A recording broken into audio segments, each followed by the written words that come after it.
Mən Anar Məmmədli, Seçkilərin Monitorinqi və Demokratiyanın Tədrisi Mərkəzinin rəhbəriyəm. Mən Rəsul Cəfərov, hüquq müdafiəçisiyəm, İnsan Haqları Klubu təşkilatının rəhbəriyəm. 16 dekabr 2013-cü ildə həbs olunmuşam. 17 mart 2016-cı ildə həbsdən azad olmuşam.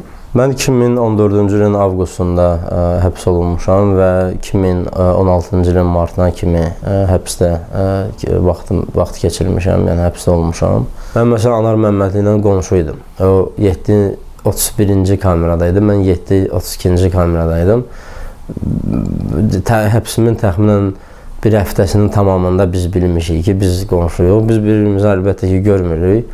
Mən istərsəmə Rəsulun səsini eşitdim, yəni səsi mənə tanış gəldi. Gördüm, bir nəfər öz haqqında danışır. Hə, belə oldu, falan oldu. Sonra bunlar bir nəfər gəldi ki, gəlin yemək başlayır, yeməyə giririk. Bunlar yeməyə getdilər, səhər yeməyi idi. Artıq onun yarısı olan olardı falan. Mən girdim səhərə öz yoldaşlarıma dedim ki, bu kamerada yalanları ki, bir nəfərin səsi mənə tanış gəldi. Bu gün də onu tutublar. Yəni doğrudan mı o bura gətirilib də, bu həbsxana, bu kameraya?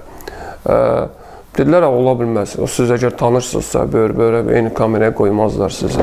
Göndərə bilmədiyim sözlər çoxdur. Çünki biz əmin idik ki, həm telefonlara qulaq asıla bilər və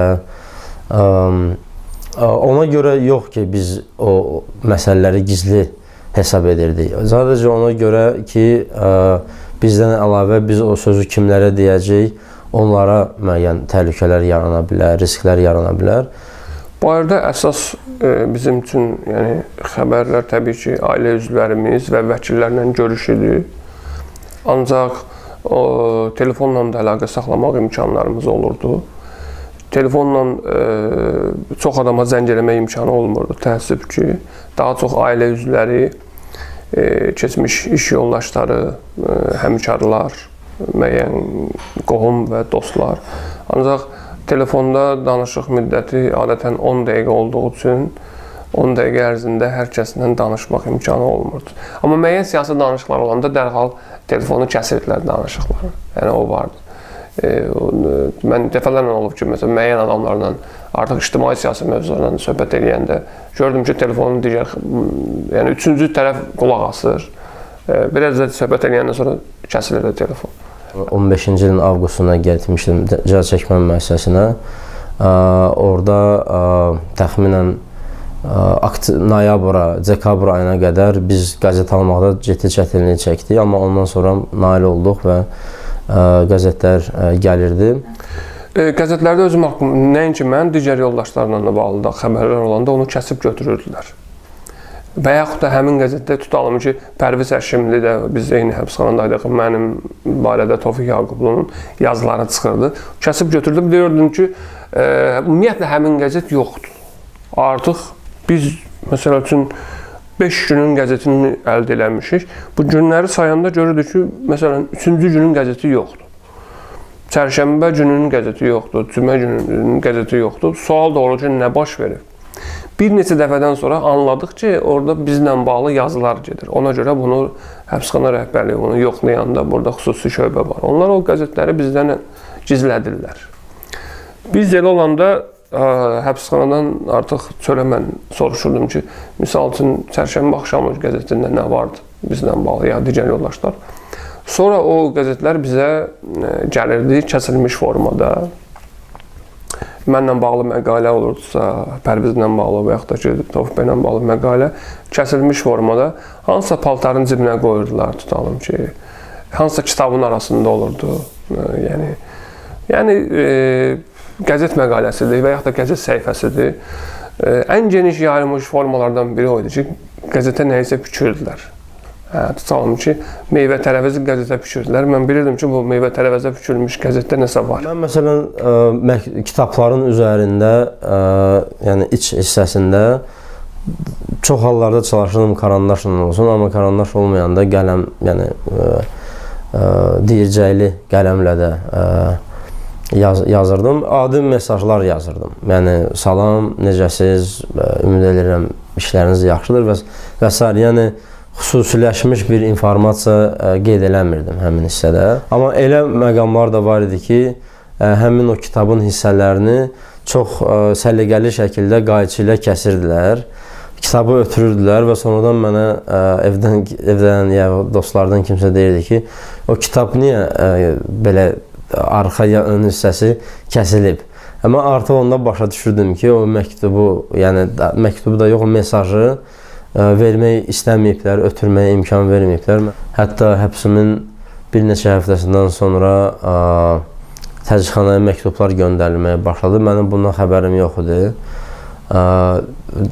Məktublarla yanaşı müəyyən suvenirlər və hədiyyələr də göndərilmişdi. Bir dəfə də gül göndərilmişdi. Heç birini mənim kamerama, gül yəni bitki, yəni gül idi. Hətta onu belə mənim yanıma buraxmamışdılar. Və xarici dostlarla və ya da xaricdə olan Azərbaycanlılarla ünsiyyət sıfıra bərabər idi.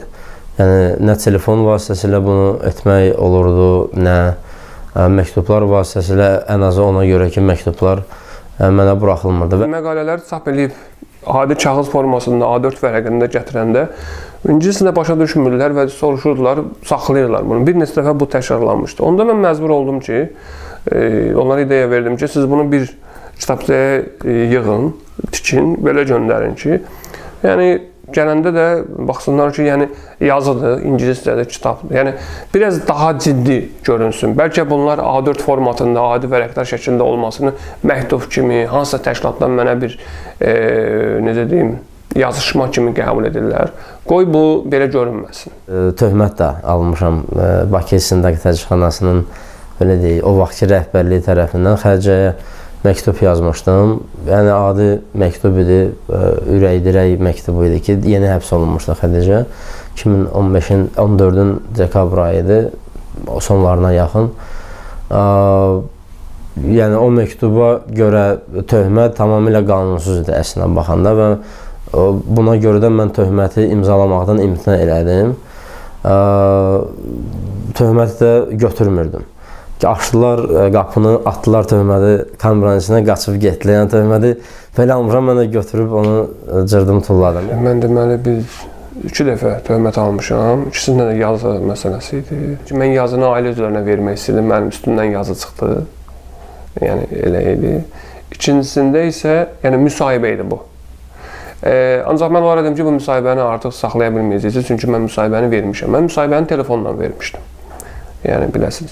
Sadəcə o telefonla verdiyim müsahibə redaktə olunmuşdu, kompüterə köçürülmüşdü və göndərilmişdi vəkil vasitəsilə mənə.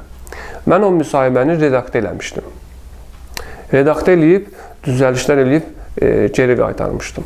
Bir dəfə də Tofiq bəy xahiş elədi ki, mən görüşə çıxırdım, onun məqalələri var, onları verim. Mən dedim ki, biz elə hesab elədik ki, ciddi axtarış olmayacaq, yüngül olacaq.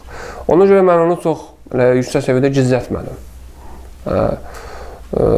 Zəif gizlətdim, yəni çox rahat da tapdılar. Tapandan sonra Tofiq bəy də çağırdılar məni də, ikimizə də töhmət verdilər. Yəni açıq havaya çıxmaq hüququmuzdan istifadə edən zaman yenə də bir-birimizi görməsə də bir-birimizin sesini eşidə bilirdi və qısa da olsa söhbət edə bilirdik. İkimizin aramızda bir divar var, yəni bir 4 metrlik bir divar var, ancaq səsimizi eşidirik. Bir gün mən məhkəmədən gəldim ki, deməli, Rəsuluncu'nun qapıları açıqdır. Mən tez, yəni artıq gözləmədim heç nəyi. Bizimlə qapı açılası da açarı gətirməyə gedib. Artıq boşluqdur, yəni iki qapı bölbər. Tez o qapıya keçdim, salam verdim, dedim Rəsul hanı? Rəsul çöldə idi. Balkon gəzinti otağına keçmişdi. Oradan Rəsul gələnə qədər tez məni gəlirlər, götürdülər. Elə bir-birimizi görə bilmədik. Əllədik, çıxdıq. Ona apardılar, məni də apardılar. Tez qapıları bağladılar.